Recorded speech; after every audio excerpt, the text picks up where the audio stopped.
So I went to go check out Thor Ragnarok, the third Thor movie and the latest entry into the MCU. Now, I went into the movie hearing a lot of good things for the past couple weeks, but I was still a little bit skeptical because the Thor movies have been kind of hit or miss. The first Thor movie I thought was pretty fun. It was a pretty good movie. Not great. I thought it was just a decent movie, kind of by the numbers. The second Thor movie, though, I couldn't stand it. I despise that second Thor movie.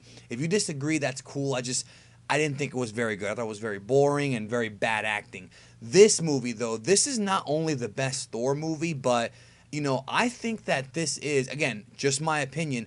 I enjoyed this movie a lot more. Well, not a lot more, because it wasn't a lot more, but a little bit more, I want to say, than Spider-Man Homecoming and Guardians of the Galaxy. This is right now my favorite MCU movie of 2017.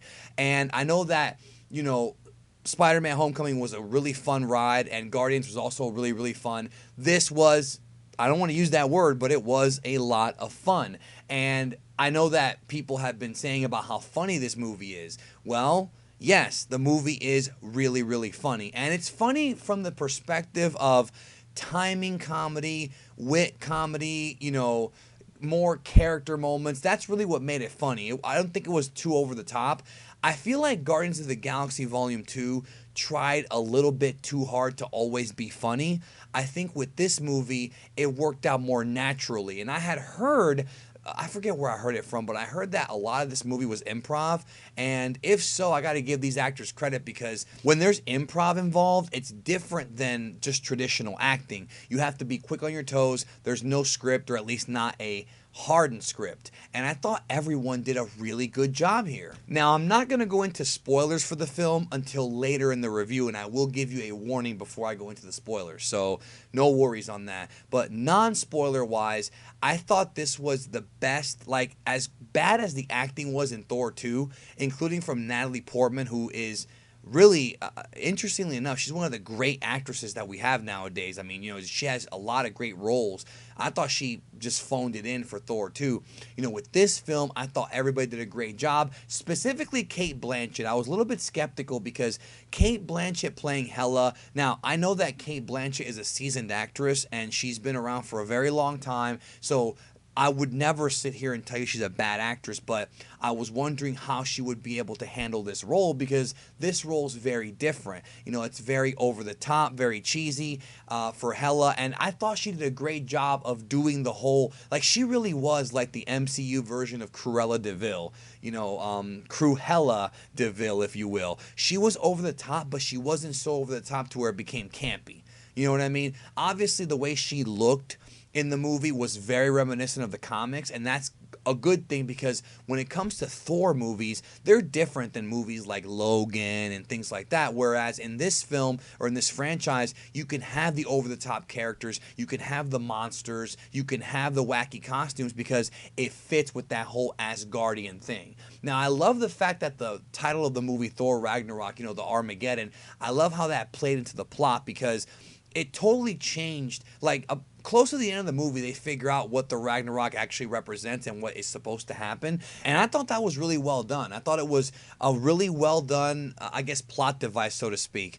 But people have been complaining that the movie's too funny. I've seen that complaint on social media. I don't know if I agree. I think the movie's a lot of fun, and it is genuinely funnier and better, in my opinion, than Guardians 2. Guardians 2 was a good movie, but I had no urge to see it again. It was fine. This movie felt like not only was it a great standalone story, right, but it also felt like it added to the Marvel mythos and was legitimately the next chapter in the MCU. One of the problems with Guardians 2 is that it was mostly about Star-Lord and that whole thing. Not going to go into spoilers on that movie just in case you haven't seen it yet, which you should see it. It was a more personal film, whereas this movie did have a lot of personal things. In fact, it even had a very similar thing with Thor, Loki, and Odin and their connection. There was a lot of, fathers and sons, and of course Hela is his daughter. So that whole family thing was also here. Again, there's a lot of very similar tones with this movie and themes with this movie and Guardians. I want to compare them, but it's the best comparison. But also Spider-Man Homecoming also touched on the whole, family thing, not as much as these other two films. I thought that the father-son stuff in this movie was very well done, and I thought it was effective for all the characters, both Thor and Loki. Of course, Tom Hiddleston nailed it once again as Loki. He was lovable and hateable at times, but never so bad that you just wanted to see him get creamed like he was in the first Avengers. And this movie introduced Tessa Thompson as Valkyrie, and I thought that the character of Valkyrie, and I thought that the performance by Tessa Thompson was great because she was lovable, but she was also badass. And I remember reading that she was really inspired by Linda Hamilton from Terminator as Sarah Connor, and you could definitely see it here. She's kind of a battle-damaged person who wants to get away from everything that she knows, but of course she's being drawn in because of the return of Hela. So kudos to that. Of course, my big thing that I loved absolutely was the performance by Jeff Goldblum. I've been a fan of Jeff Goldblum for years. He plays the Grandmaster, and he is one of the elders of the universe. They didn't really explain that, but he is one of them, and I love the fact that Jeff Goldblum was pretty much Jeff Goldblum, except with like I guess a Hugh Hefner touch. He's a rich, powerful guy. Again, kind of like Kurt Russell, in Guardians. Rich, powerful guy who can do whatever he wants. So as a result of that, he has a lot of different women he can, mess around with, which is talked about in the movie. He has, a gladiator competition. He just, he's pretty much what you are if you rule a planet, you know what I mean? And by the way, for those who don't know, the Grandmaster is the brother of the Collector, played by Benicio del Toro from Guardians of the Galaxy. So I really hope in an upcoming MCU movie they put these two together, because that would be so much fun. And the fact that they both kind of had a similar fate, without going into spoilers, I thought was great as well. The action in the film was very well done too. I thought they really balanced out the action. They gave you... None of this movie was boring. There was no moment in the movie that I felt was wasted, and that's what makes a good movie. That's what makes good editing, good directing, and it was directed by a director named Taika Waititi, who I am actually not familiar with. I've never seen his films before. Now, of course, I want to check some of them out, because the thing that makes a good movie, in my opinion, like a great movie, not a good movie, a great movie, is that when you watch it, you don't feel like anything's actually wasted. Everything means something. And I thought in this movie, everything was either supposed to make you laugh or supposed to move the story along. And that's what makes an entertaining movie. This was my favorite MCU movie of the year. I don't know if I like it more than Doctor Strange, which, by the way, that reminds me, I'm sure you know by now, but he's in this movie, and he's awesome, so charismatic. Benedict Cumberbatch is so much fun to watch. I thought that was cool. And I also want to put over Mark Ruffalo as Bruce Banner, the Hulk. They really, really played up how the Hulk... First of all, there was a lot of World War Hulk stuff in this movie. Not too much, but there was a lot of it. I thought that was great. And they really played up the differences between Bruce Banner and the Hulk, more so in this movie than any of the other movies. Like, they really showed kind of the differences and the struggle between him trying to be human and, of course, him trying to be the Hulk, and kind of the problems that, that they run into. So that was refreshing. And I thought he was really funny as like this bumbling kind of, when he's Bruce Banner, he doesn't really know what he's doing, but he brags about his intellect all the time. But when he's the Hulk, he also is kind of a big guy, but he's also very sensitive. And I really like how they played up the friendship between Thor and Hulk. I really enjoyed that. I had a lot of fun watching this movie. It really was a lot of fun.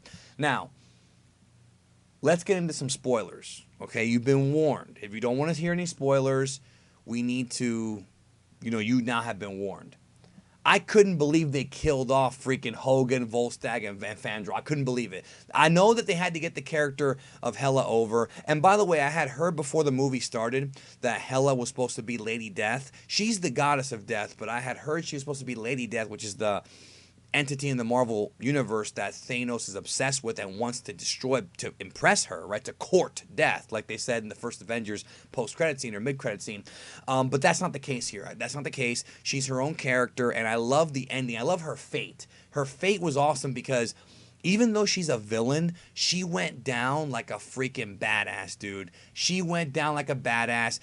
Surtur, just an animal, voiced by Clancy Brown, which I thought was awesome. Huge Clancy Brown fan. I love how at the end, if you saw the movie, you know, they're squaring off and they both end up kind of destroying each other. I thought that was incredible stuff. Like, I really enjoyed that because she knew she was screwed, but she was like, forget it. I'm going to do it. Also, the Easter eggs in the movie. I love them. Dude, okay, Chris Hemsworth's brother, Luke Hemsworth, plays the fake Thor. Because basically what happened since the first movie, I mean, if you saw the movie, you know what I'm talking about.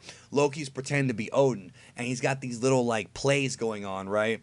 And I love how it was basically Chris Hemsworth's brother, and then Matt Damon.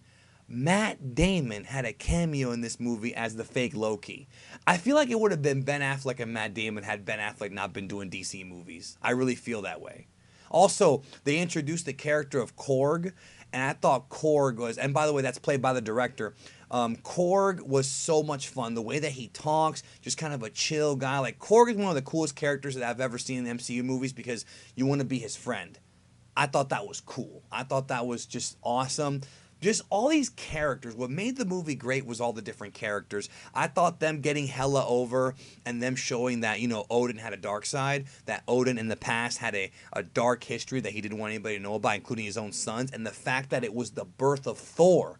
It was the birth of his son Thor that made him realize that he was doing wrong. I love that plot point, and I love how, you know, Hela wants to hold on to the past. She thinks that she deserves to freaking rule Asgard. And Thor's like, dude, even my own dad changed his mind about it. Our own dad.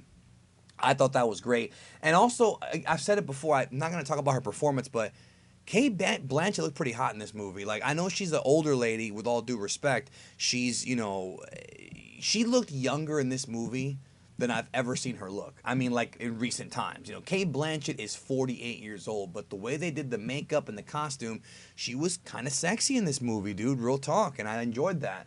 I don't know if she's finished or not. Like, I don't know if this is the end of her, because she is a goddess, but the ending I thought was, like I said, with her fighting Surtur, I thought was pretty cool as well. And the post-credit scene, Loki and Thor think that they're out of it, and then we see a giant ship approaching, obviously belonging to the Mad Titan, and we know where that's going to go, because if you saw that leaked Avengers trailer that came out, you know he's about to get screwed.